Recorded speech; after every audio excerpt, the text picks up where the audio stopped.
This is a version of one of my favorite Ottolenghi eggplant recipes. It's from his book Jerusalem, and it's eggplant with chermoula. It's really simple. You just slice the eggplant in half and then score the flesh, making sure not to cut through the bottom, through the skin, into a great crosshatch. And that is going to let all of the marinade, which we're about to make, seep into the crevices.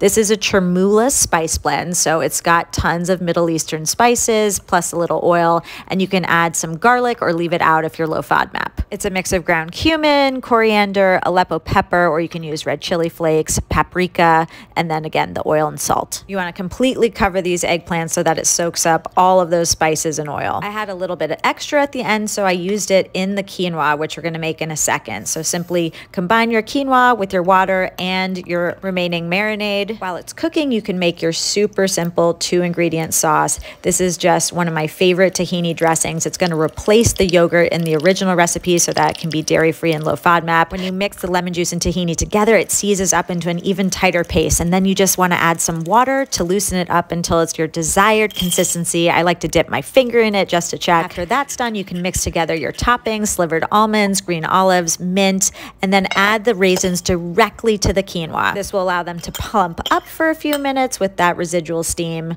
and then you'll just fluff it all together. This is such a perfect room temperature appetizer, especially in the summer months. If you're entertaining with a backyard barbecue or a potluck, it looks absolutely gorgeous. You just pile the quinoa on top, much easier than having to make a stuffed eggplant, and then drizzle on all the tahini and add a few extra handfuls of mint and slivered almonds for good measure. You can head to feedmephoebe.com for my version of this amazing Ottolenghi recipe, eggplant with chermoula, and I hope you enjoy.